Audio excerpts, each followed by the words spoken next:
Most people, when I say the word SSI credentials, they go, "What are you on about?" Got no idea.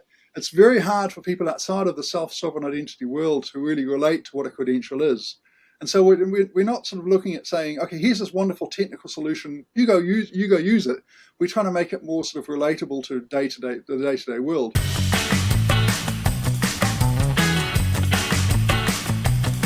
Hey everyone, today I have a very special guest with me, Erik Westra. He's the product owner of GlobaliD Groups. Erik, do you want to just introduce yourself a little bit? Yeah, hi, I'm Erik Westra, obviously. I've basically spent my days working at GlobaliD for defining groups. So basically that involves anything relating to organizations or groups running on GlobaliD, taking the features that we want and sort of shepherding them through from the first concept, defining what we want to do, and then making sure that they actually get implemented. So that's sort of my day-to-day work. And I guess the other thing you can probably guess from my funny accent is that I'm a New Zealander. So, You are. Erik's got to deal with some crazy hours for the remote work that we do, but he's a trooper. One of the probably the interesting things about Erik is not only is he one of the longest standing employees at GlobaliD, he's also one of the people that know Greg the longest. Erik, do you want to talk a little bit about how you met Greg and how long ago that was? yeah, so that would have been back in the early 1980s. It was Greg was working as a management consultant. He came over to New Zealand to restructure the banking industry. And so he was quite, a young management consultant with lots of good ideas. And I was just working I was actually at university and wanted a part-time job. And so I started getting a part-time job. It happened to be in the same office as Greg. And we were just doing, charts and spreadsheets and things like that. But one day Greg noticed I had a bike pump sticking out of my bag and said, "Oh, let's go for a bike ride together." And we discovered that we had this mutual love for crazy adventures. And so we went and did all sorts of crazy things together. And so we became firm friends. And a few years later, we began to work together, and we're on our latest adventure, GlobaliD. Speaking of that latest adventure, a lot of people when they think GlobaliD, they're going to think digital identity. Maybe they'll think one of the leaders in self-sovereign identity. But the thing is that even very early on during its inception, this concept of groups was bandied about as sort of a core piece to that identity puzzle. Do you want to sort of talk about those early days and the early thinking of groups and identity? Yeah, sure. So you're perfectly right. GlobaliD is fundamentally about your identity, and so you have you build up your identity over time, and that might include things like a set of credentials about yourself, a history of what you've done. You might have a wallet, various interactions. So it's all about you in a sense. But that's sort of the things that actually get really exciting is when there's more than one person involved. When you start getting the synergy, the whole is greater than the sum of the parts. And so when you get people working together, you've got this ability for people to sort of I can start to, like, for example, I trust you, Alec, because I know certain things about you. All right, and it's this trust that is built up across identities because of each individual identity has a history and a whole pile of information with it, which allow you to trust how useful that identity is. I'll be much more likely to trust an identity in GlobaliD if it has like a history of interactions and has a whole pile of credentials and other information than some random account that's been created 15 minutes ago. And so there's a level of trust with identities, and when you bring those identities together to start working together, you can put that trust sort of permeates the whole community of people working together. And so we had this notion of a trusted community. And right from the very beginning, the first days we were talking about GlobaliD back in 2016, Greg and I had this long walk, and we were chatting about we should see about how can we leverage this notion of trusted identity into trusted communities and get people working together. And so we've started thinking about it like I say, it's 5 years now that we've been thinking about this. It's not something that's new at all. But of course, it took us a while to actually be able to get something working. We had to sort of, at this early days, we had to build identity first. because until you have identities, you can't have identities working together. So that was sort of the starting point. Yeah. Which is sort of exciting about the times that we're in now, right? Because a lot of the identity groundwork has been put into place. The messaging sort of groundwork foundation is there, and groups finally arrived. This year was exciting because we had the launch of the XRP Army group on GlobaliD, and not only that, it was one of the first groups that was also linked to a debit card that allowed you to spend any sort of assets and earn some crypto rewards along the way. But the cool thing about that is that it wasn't just about a card that earns rewards, right? This is about how fully fledged feature wise groups could be, where you could create a group, potentially issue your own cards to your own members, right? And all of how identity and payments and community all sort of come together. And so, today we have over 15,000 people in that group.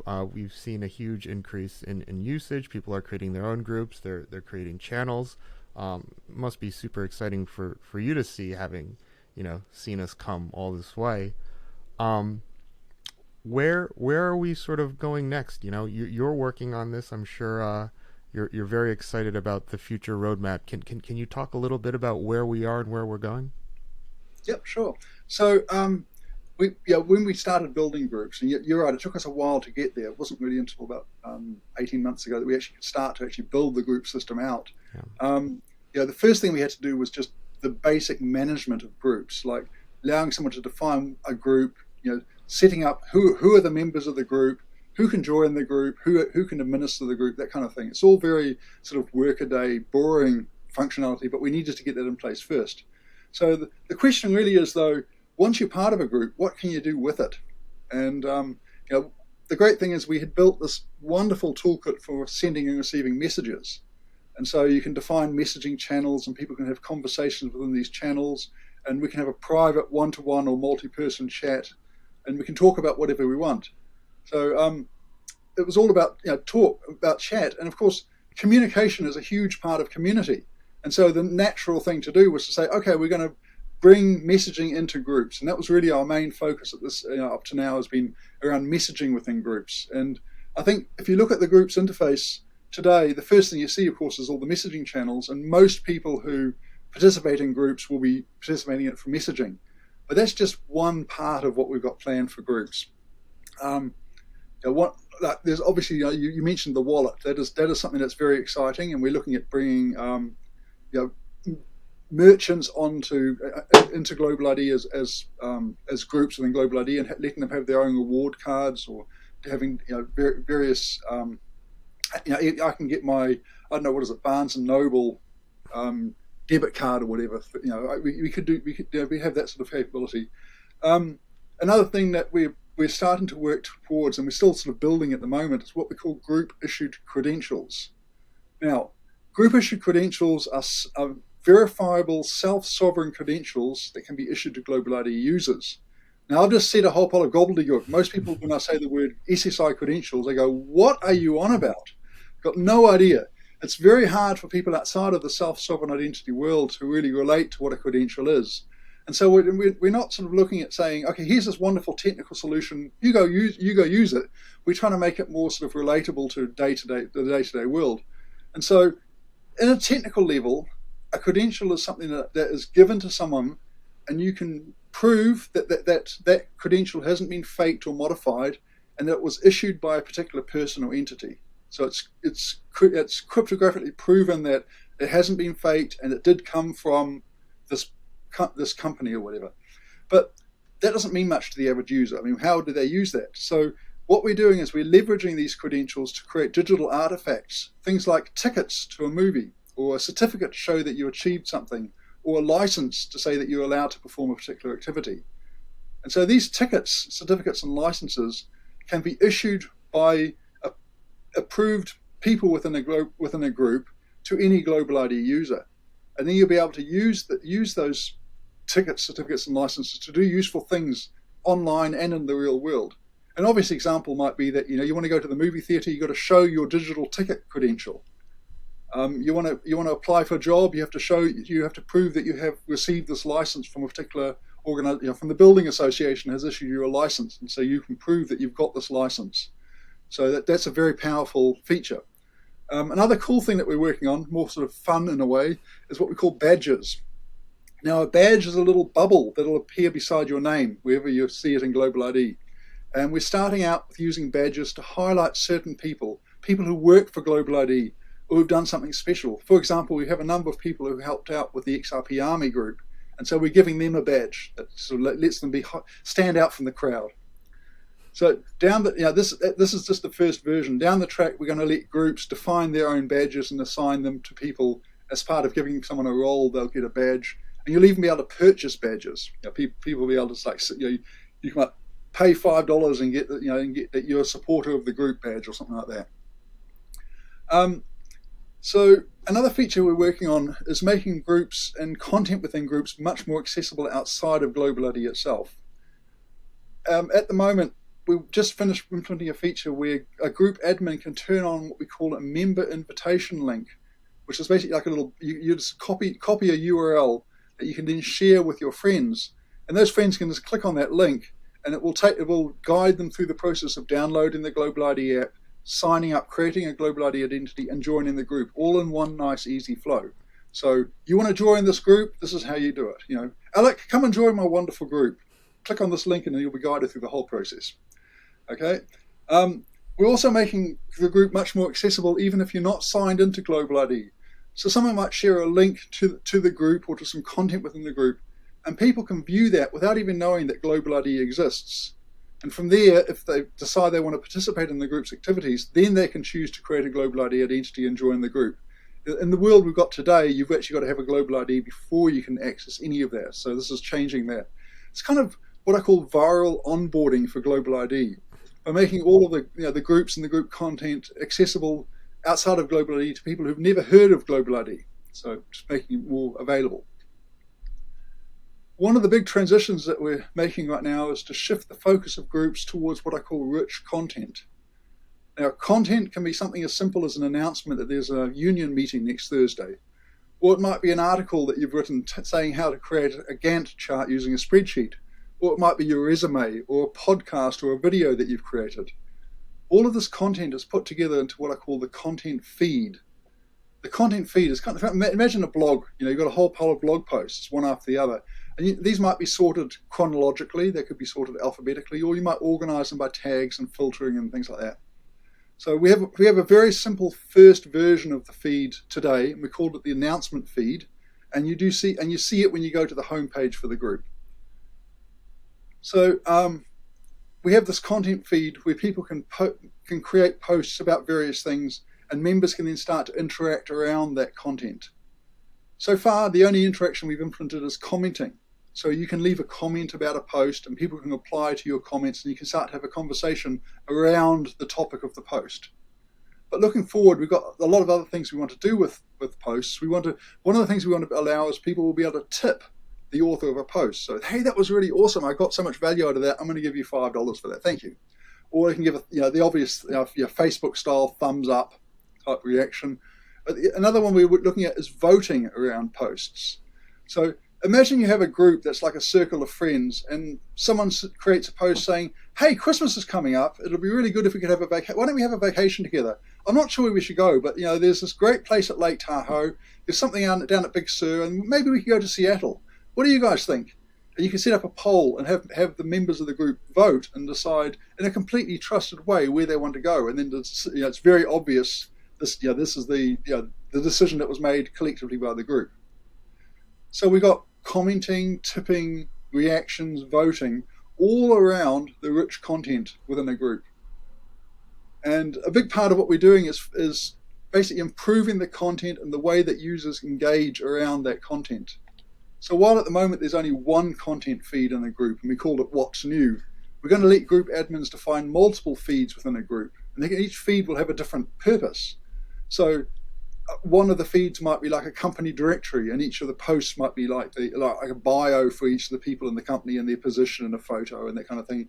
You might have a list of products that's defined as posts within a feed. An FAQ, all the different questions and answers, some online documentation or help files. You could obviously create a blog using a feed. You might have a series of podcasts that you publish using a feed, or you might have a sort of a free-for-all feed where anyone can post and members can introduce themselves and share their stories. So this is sort of multiple feeds per group. Some of these feeds might be what I'm calling premium content feeds, which is where someone you have to actually, you can't get access to it by default. You have to pay to get access to it. And so valuable content may be paywalled in a sense, and this makes the content into a revenue source for the group. You can think of a digital artist promoting a series of artworks or short movies that you distribute online. And beyond this, we're looking at other features as well, like member profiles, anonymous group members, screening to join a group, and group governance features. So there's a lot going on with groups. It certainly does. I mean, I think I heard group wallet. I heard about group issued credentials. I heard about, rich content. And what was the last one that governance. Governance, yeah. And again, this is, you talked about quite a few use cases, from a builder's organization, from maybe an event issuing tickets, maybe just a group of friends playing poker or something. The point is that this is an open platform. These are all just the available tools, and I'm sure a lot of people, a lot of groups are going to use these features in very cool ways that we don't expect. Now, so some of these features, for instance, such as the group issued credentials, community wallet, those things are very unique to GlobaliD.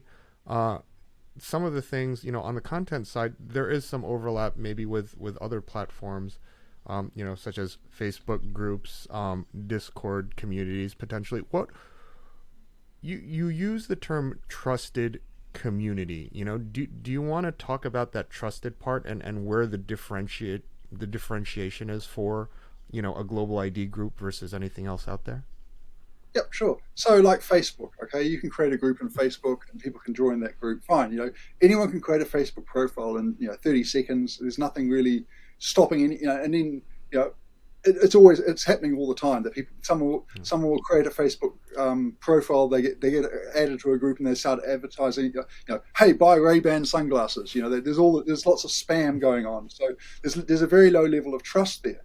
Now with GlobaliD, we have this. Obviously, you have your identity, and this is you've set up your account, if you like, within GlobaliD. You create your GlobaliD identity. You claim your name, and you start investing into that identity by, first of all, just maybe you fill out your bio. You do some. Maybe you round trip your email address, but then maybe you start creating more things around.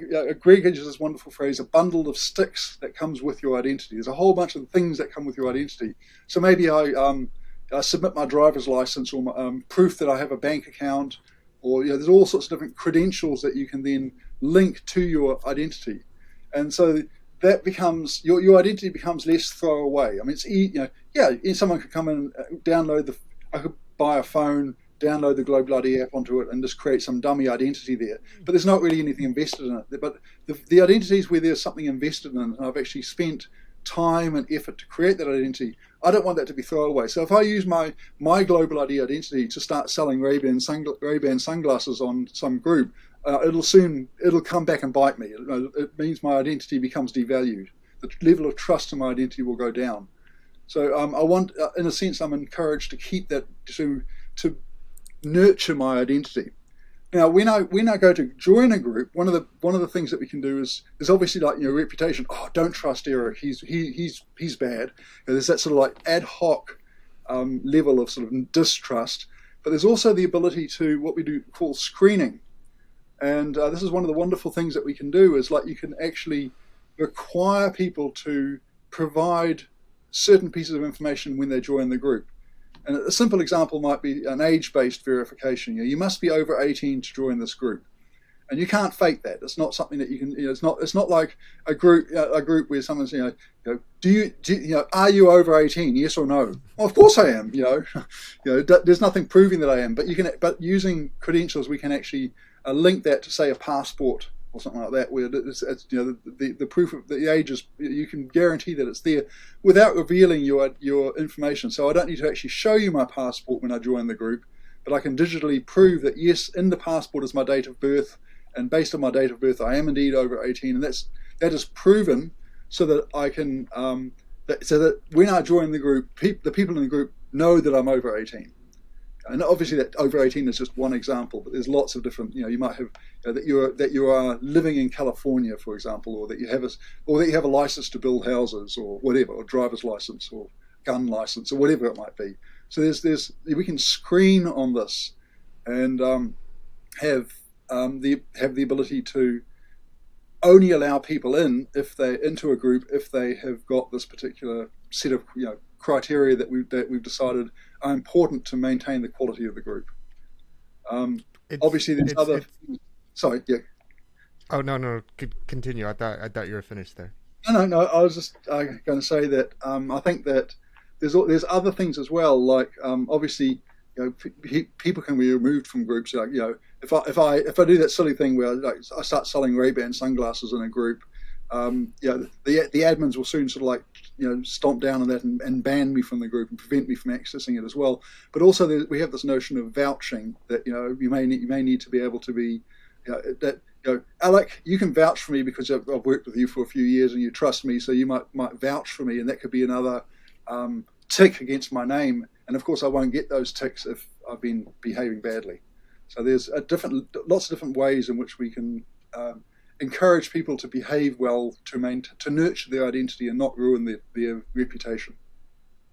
So it's just like you're saying, there are different levels of trust that you can achieve on the system, and again, there are incentives around that, hopefully to drive good behavior. But more so than that, with more levels of trust, you can actually do more important things, right? Ultimately, that's going to be on the individual. It's your identity, you own it. If you don't want that much trust, you just want to have fun, that's fine. But yeah, if you want to do more important things, those options are there for you to do it. And you talked about the Greg term, that bundle of sticks. The key here also, when establishing your trust, is that you are the sole owner.